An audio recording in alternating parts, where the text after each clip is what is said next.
অবশেষে প্রতীক্ষার অবসান। শুক্রবার বাড়ি ফিরলেন বাংলার বিএসএফ জওয়ান পূর্ণম কুমার সাউ।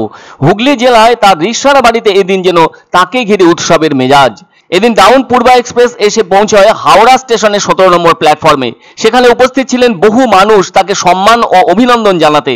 তিনি সংবাদ মাধ্যমের সামনে কিছু না বললেও তার পরিবারের সদস্যদের একজন বলেন, আজ খুব ভালো লাগছে, আমাদের দেশের ছেলে ভারতীয় সীমান্তরক্ষী বাহিনীর অন্যতম জওয়ান নিজের বাড়িতে ফিরছেন। সত্যি যা ভীষণই আনন্দের দিন পরিবারের কাছে। আর তাই বাংলার জওয়ানের ফিরে আসার খবরে রিসরার গোটা বাড়ি যেন উৎসবের মেজাজ নিয়েছে। জানালেন পূর্ণম বাড়ি ফিরলেই কেক কেটে উৎসব পালন হবে। আবার রাতের মেনুতেও তার প্রিয় লুচি, সবজি, দই, মিষ্টি সবই থাকছে। আর রবিবার হবে মাংস।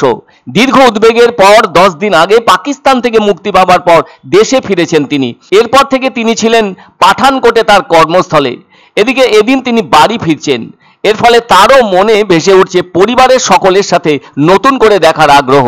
উল্লেখ্য, বিএসএফ জওয়ান পূর্ণম কুমার সাউ পাক রেঞ্জার্সের হাতে আটকে ছিলেন 22 দিন। ওই সময়ে ভারতের লাগাতার অনুরোধের পরেও ফেরায়নি পাকিস্তান। অবশেষে দীর্ঘ সংকট কাটিয়ে দিন 10 আগে পাকিস্তান থেকে ওয়াঘা সীমান্ত দিয়ে ভারতে ফেরেন পূর্ণম। তবে এদিন রেল স্টেশনে উপস্থিত থাকা মানুষজন তার গলায় ফুলের মালা পরিয়ে দেন। তবে তাকে নিতে এদিন হাওড়া স্টেশনে এসেছিলেন রিসরা পৌরসভার চেয়ারম্যান বিজয় সাগর মিশ্র। আর তার উদ্যোগেই পূর্ণমের ঘরে ফেরাকে স্মরণীয় করে রাখতে আনন্দ মিছিলের আয়োজন করা হয়। সেজন্য গোটা এলাকায় যেন কার্যত উৎসবের আবহ জেগে উঠল।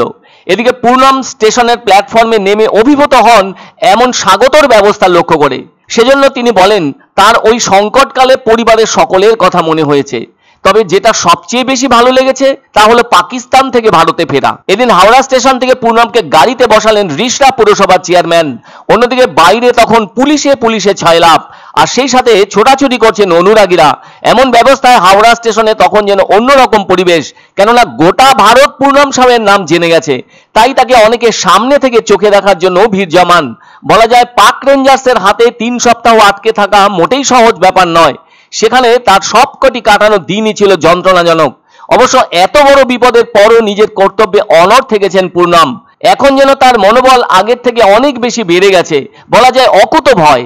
তিনি ওই রকম অভিনন্দন ও শুভেচ্ছার ঘেরাটোপ থেকে বলতে পারলেন ফের কাজে যাবেন। সুতরাং আগেও ভয় পাননি, আর এখনো তা পাচ্ছেন না, আবার পরেও পাবেন না। তবে যিনি গাড়ি নিয়ে হাওড়া স্টেশনে বাংলার গর্ব বিএসএফ জওয়ান পূর্ণমকে আনতে গিয়েছেন, সেই রিসরা পৌরসভার চেয়ারম্যান বিজয় সাগর মিশ্র অত্যন্ত খুশি। আর পূর্ণম তো হুগলি জেলারই গর্ব। পূর্ণম এদিন নিজের বাড়ি যেতে পারছে, এটাই সবচেয়ে বড় খুশির খবর। যাকে কেন্দ্র করে এত আনন্দের আয়োজন, সেই পূর্ণম সাউ শুধু যেন তাকিয়ে কখন বাড়িতে ঢুকে পরিবারের সবাইকে দু চোখ ভরে দেখবেন। इंडिया आगे था और आगे रहेगा। बहुत खुश हूँ मैं, अपने माँ पापा के पास पहुँचाया, अपने वतन वापस आ गया। খুব ভালো লাগছে। আজকের দিন আনন্দের দিন। আমাদের ঘরের ছেলে, বাংলার ছেলে, দেশের জওয়ান নিজের বাড়ি ফিরছে, দেশে ফিরছে, তার বাড়িতে ফিরছে। আজকের দিন আনন্দের দিন।